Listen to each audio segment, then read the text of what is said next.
everyone, and welcome to Growing Kentucky's Leaders. I'm one of your hosts, Sheldon McKinney. And I'm your other host, Ruth Ann Fink. And we have such an awesome guest today. He is a familiar face to many. He may have been in your classrooms, or you may know him from being in the show cattle ring. He seems to be everywhere these days. But today we have Bradon Burks. He is a past Kentucky FFA state officer and the director of education for the Kentucky Cattlemen's Association. He's an incredible advocate for the beef industry and agriculture in Kentucky. So, Bradon, welcome. Good to be here. Yeah, let's get started by talking a little bit about your career and what you do. I've known you for a long time, and it is the perfect role for you right now. Tell us about the cattle industry in Kentucky. Just kind of give us a snapshot of who we are in that industry, and then maybe what the Kentucky Cattlemen's Association does to support our farmers in that industry. Right. So just sort of starting out with our association and what we do. So the Kentucky Cattlemen's Association is the proactive voice for the Kentucky's beef farm families across the state. Currently, we have about 11,000 members in the state. 1,000 of those are junior members, where I serve as the Kentucky Junior Cattlemen's Advisor. And so we're doing some new programs there. But the association is designed to be that proactive voice for Kentucky's beef farm families. Under that Kentucky Cattlemen's Association umbrella, you have different firewalls and other entities that work out of that office. One of the other ones that I focus a lot on is the Kentucky Beef Council. And so that's utilizing those checkoff funds. So anytime a cow is sold in Kentucky, $2 of that sale goes to the beef checkoff, focused on increasing beef demand in the areas of promotion, research, and education. So that education piece is big for me, and that's where I code most of my time. There's some other entities like the Beef Network, which focuses on producer education. You have Beef Solutions, which is a ground beef program focused on utilizing cull cows, which is a really interesting opportunity for our farmers to get a beef product from their own farms all the way through the food supply chain into Kroger stores. And there's some other little oddball here and there entities in there as well. But for me, focusing on education and our youth aspect in both the junior cattlemen's and under association and education side through the beef council.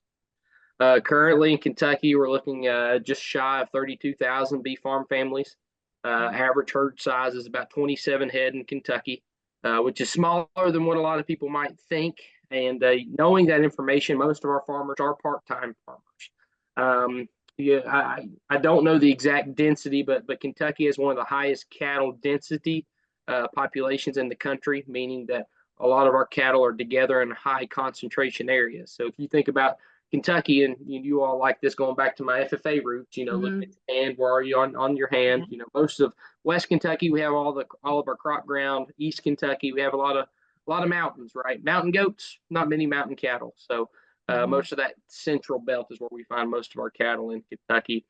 Still biggest east of the Mississippi River, and primarily cow-calf here in Kentucky. Yeah, that's great. Bradon, you've told us a little bit already. You wear many hats for Kentucky Cattlemen's Association, all the different entities that fall under that umbrella as well. But maybe talk a little bit more of why having a director of education is such a priority for KCA, that focus on education. Why is it so important for the Kentucky Cattlemen's Association? It's been probably 4 or 5 years ago. The Cattlemen's Association sat down to do a long-range plan. So focused on what does our association need to do to grow, to better ourselves, to make us have a better long-term vision. And what they did was they brought in several of our leadership, and they put up posters around the room.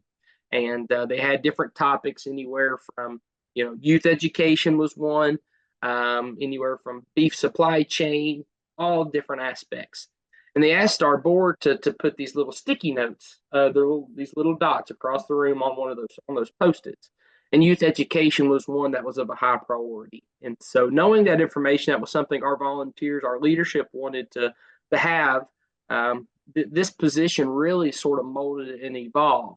I've got to give a shout out to Nikki Ellis. Nikki Ellis was actually the first person in this position.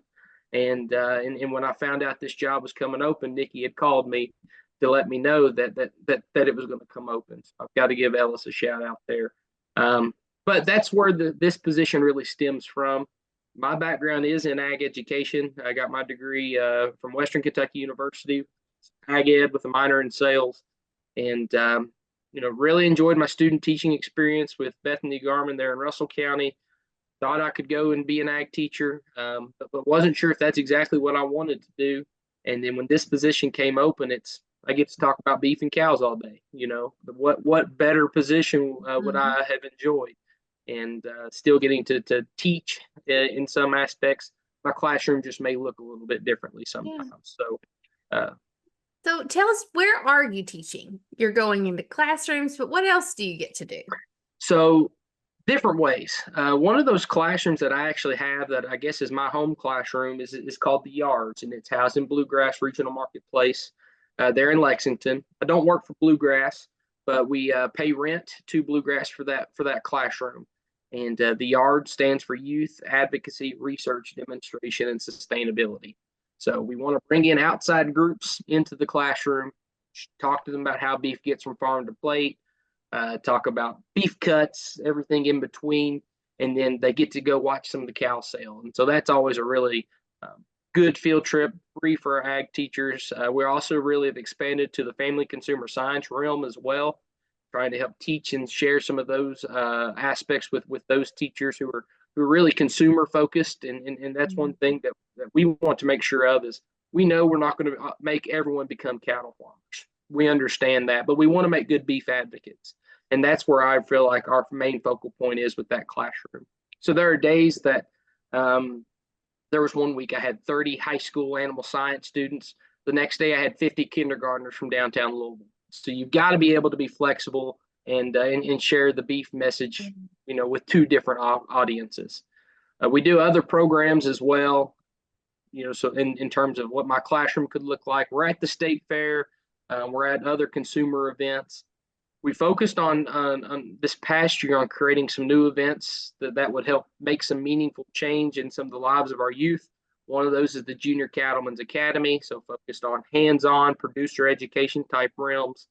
We had partnered with the Beef Network to make all that happen and had around 50 high school students come in. They all got the beef quality care assurance certification. They got to give in shots and injections and talk about the importance of safe and proper cattle handling. We've also done some youth leadership programs. So in the summertime, focused on careers within the beef industry outside of just raising cattle.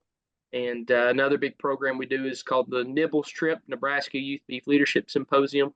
10 students out there to Nebraska to do industry tours and things of that nature leading up to the actual conference. So we just had 61 students apply for that, which is the highest ever.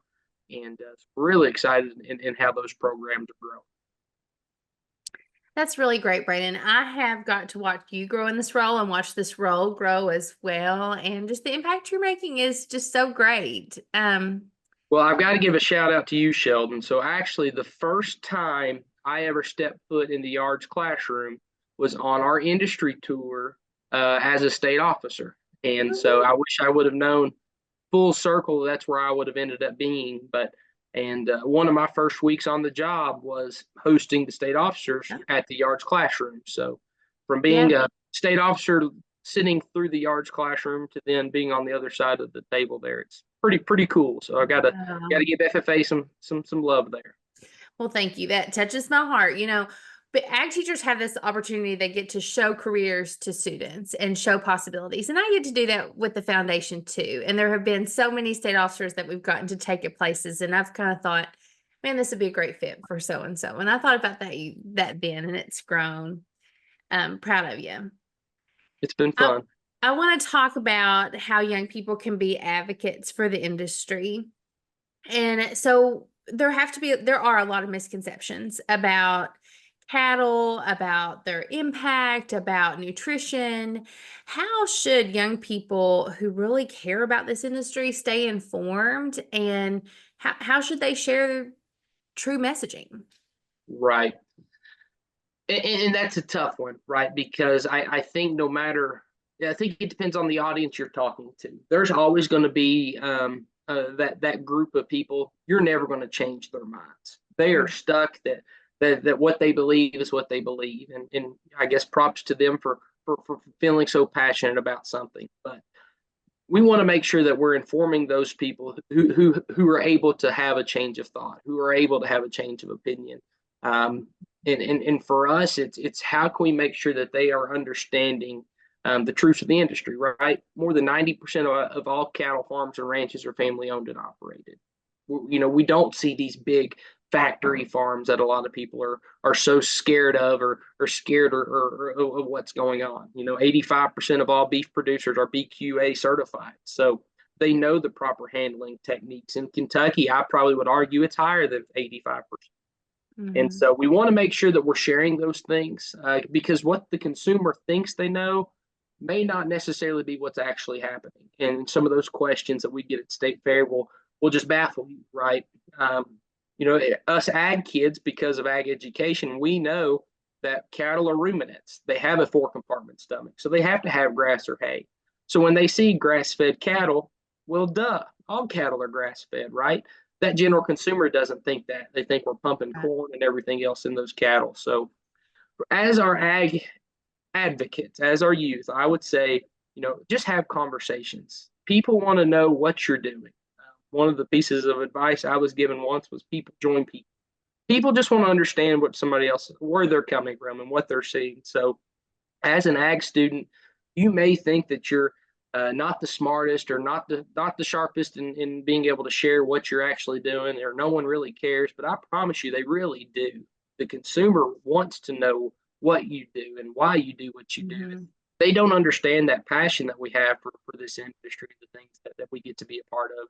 They don't get to wake up and watch the sunrise and drive the tractor or whatever that might be, and how special that is for us as people in the ag industry. So just sharing that information, right? Sharing why you love what you get to do will go much, much further than what a lot of people may realize. No, that's so true.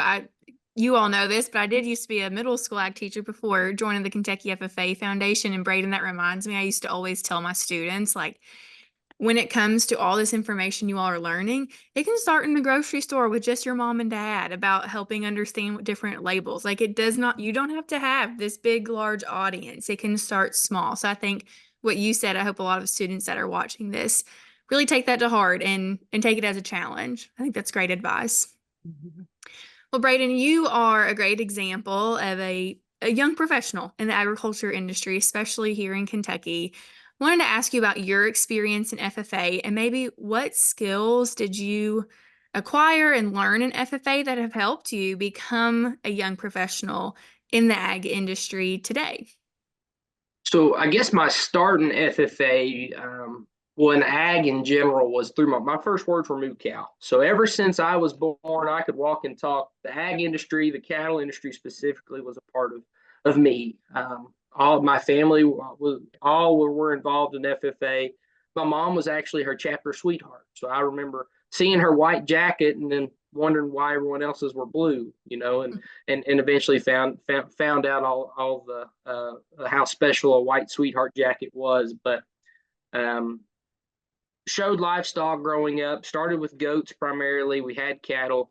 Goats were a lot easier to show because their slobber from cattle went from point A to point B, and goats didn't seem to slobber as much whenever I was a little smaller kid. So, but enjoyed showing goats and dabbled in some pigs as well. But that's where my roots in ag really started.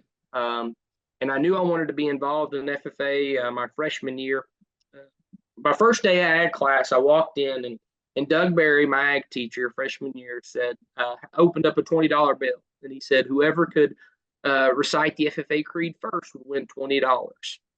Well, I was always down for a good challenge, especially to try to win $20. So I went home and I said the FFA creed and listened to it like it was a song over and over and over again, and ended up winning $20. But more than that, I got bit by the FFA bug. And from there, started to become more involved in different contests, joined parliamentary procedure, did some other contests, the beef impromptu back then, and being a part of part of that association on a chapter level really got me hooked in. I realized I wasn't just the crazy kid that liked cows. I wasn't the only one. There's more of us. One of the big events that really changed, I guess, sort of the trajectory of my path in FFA was my first summer.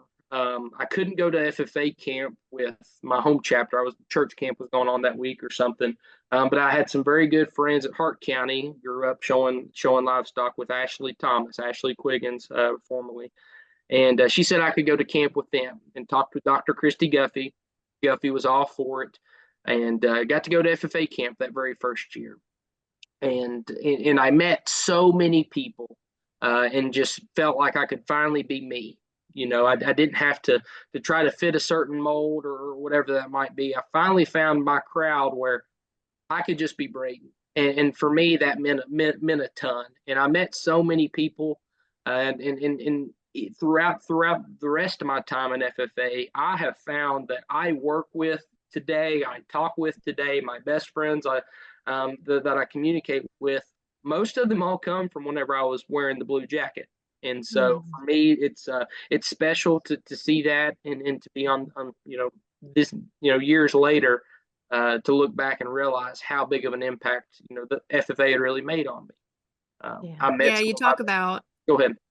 You talk about how full circle everything has been for you, with even like being in the yards the first times when you were a state officer, and then you got to welcome state officers one of your first days. Like, that's so neat. If you could go back and give some advice to high school Bradon when you were really involved in FFA, what would you tell him? And I think this would be a good piece of advice probably for our current FFA members today.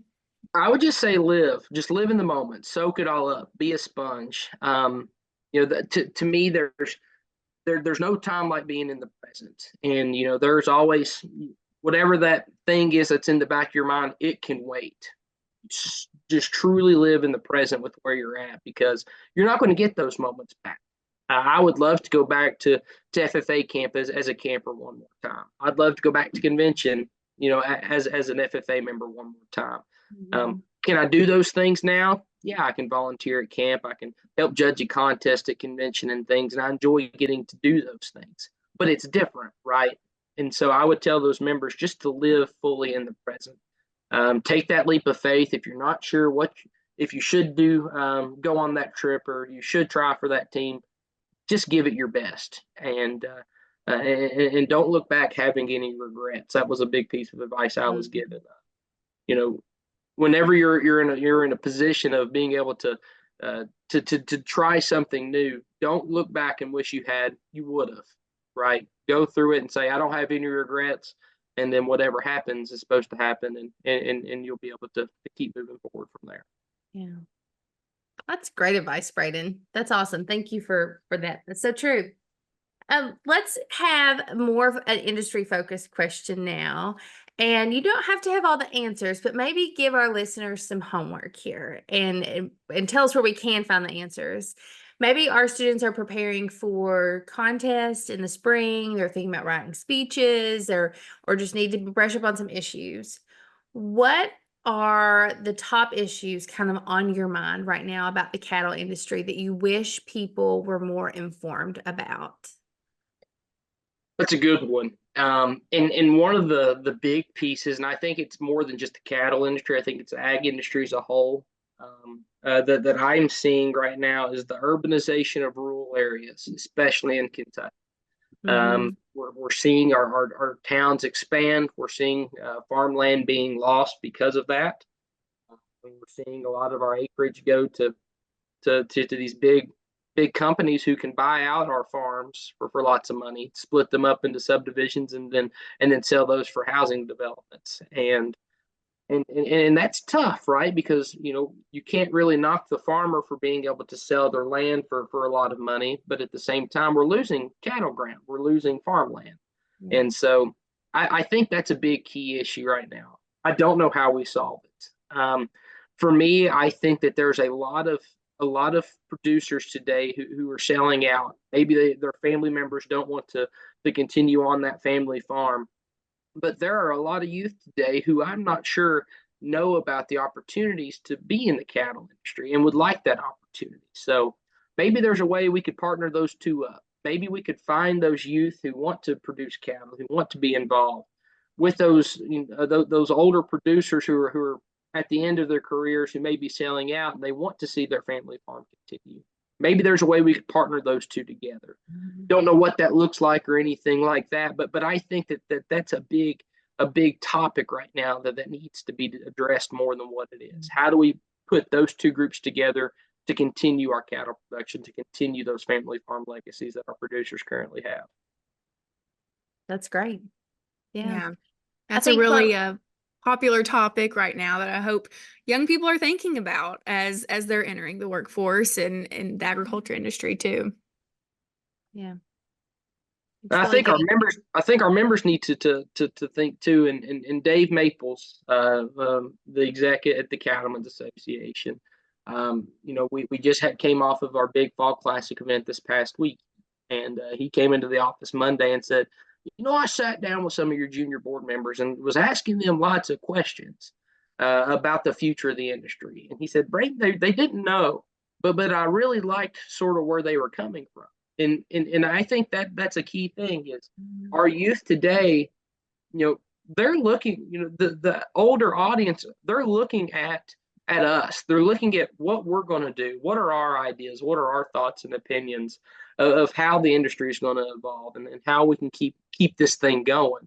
And so I think that our members today need, I think they need to be aware that we're being looked at. You all are being looked at for how our industry is going to continue to thrive.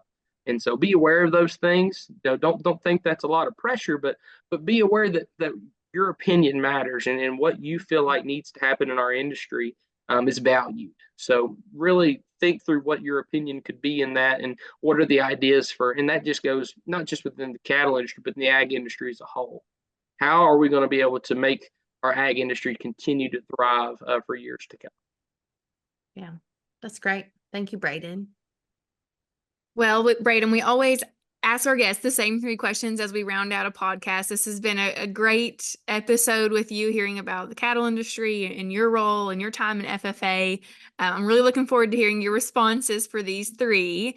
And our first question, maybe the toughest, I'm not sure, is what is the best piece of leadership advice you've ever received? And I knew these 3 were coming, and so I had to do some research and really think through what they were. And I'm going to go back to, and I think I addressed this in my retiring address through FFA a long time ago. But it was from one of my granddad's quotes. So my granddad would call my mom every night at 8:00 before he passed. And the Christmas before he passed, he gave me a list of sayings that he would always tell me on the phone and whatnot. But he had printed them out and stuck them in a frame. And one of those was, if you see something that needs to be done or changed, assume you have the authority to change it. And that has stuck with me for a long, long time, right? Don't wait for someone to give you that authority to say, yes, you can do this, or, hey, we want your input. If you see something that you want to make a difference in, if you see something that you feel like you can make better, do it. Go after it and give it your all. Don't wait for permission. Don't wait for someone to tell you or ask for your thoughts or ask for your opinions. Be willing to step up, get out of your comfort zone, and take that leap of faith to make that change that you think is meaningful. That's so good. Wonderful. Yeah, I think so. And I think as young people, you have that opportunity to make changes. There are probably people in your life who are going like, yeah, I'm waiting for you to decide how you want to put your stamp on this and how you want to change this. And so you've empowered them a lot today. And that's a great quote. Our next question is, Kentucky FFA, we're a philanthropy, the foundation is, and it's all about giving back. We can give to people through our time, talent, treasure, all kinds of ways. But now we want to give you an opportunity to shout out and thank somebody who's given back a lot to you and who's poured into your leadership journey. So who would you like, one person you would like to mention? Right. And that one person was big because I had several that came to mind. One of those is Dave Maples, and it's not because he's my boss. This is going on year 3, working for KCA, and I knew Dave beforehand. I'd seen him around. I call him the Silver Fox. I don't know if he knows that or not, but I call him the Silver Fox. But I'd seen Dave at events. I knew who Dave was. I had invited Dave when I was in college to come to some block and bridle meetings. I met him through the industry tour, through FFA. But now on the other side of the table, where I work with Dave every day, Dave is a family man. Dave has family in Alabama. He's been in Kentucky for over 25, 26 years now. He drives back and forth every now and then to see his family. He lets us staff work. He values our thoughts. He values our opinions. He wants us to enjoy what we get to do, to put in our morals, to put in our values, to make our jobs what we feel like is most meaningful. And I appreciate that so much. And someone who values my thoughts, who values my opinions, who trusts me to do my job, who trusts me that I have KCA, the beef industry in Kentucky, with the best intentions in mind. And I'm so appreciative of that, and how he leads and how he works, not just with the staff, but with all people. I think if you've seen Dave, you've seen smiley Dave, happy Dave, enjoying to be there Dave. And I just want to take that with me where I go in the future, because how he goes about his job, but how he goes about life, I want to model. He's a good advocate, and he's pro all people. Yeah. Well, I hope you share this episode with him so he can hear those really nice words, Bradon. That was awesome. Finally, what is something you're loving right now that's helping you grow into a leader? One of those things, and I was trying to think what cool app or new thing that I was using, and I really couldn't come up with anything. And one of the big values for me is faith, and being able to grow in my faith journey. And I run on the roads quite a bit through my job. So one of those is how can I take faith with me? Jeff Pettit, he's our current KCA president, put me on this daily devotional book a couple years ago. It's called Utmost for His Highest, and it's by Oswald Chambers. And in my book, I've got some blank sections where I can take notes on that daily devotion. So every day, I try to dive into that book. And that's just me and God time, right? Trying to tone everything else out and go through that. And there's some peace that comes with that. And just knowing that I'm trying to stay rooted to my beliefs and what I feel is important, helps keep me grounded, keeps me going. Really have liked that book.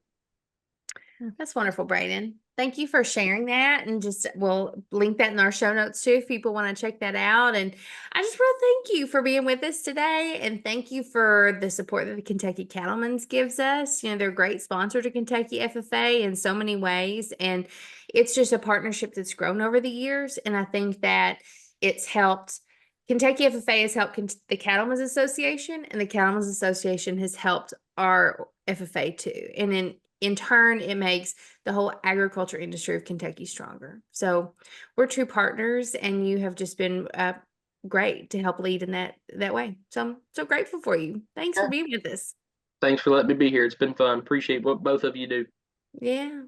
All right, folks. Well, that's it. Thank you for joining us on this episode of Growing Kentucky's Leaders. Growing Kentucky's Leaders is a podcast brought to you by the Kentucky FFA Foundation. Our music is performed by Bourbon County FFA member Joe Fritch. Artwork is by Julie Fritch Creative. Your hosts are Sheldon McKinney and Ruth Ann Fink, and you can find us on all social platforms at Kentucky FFA.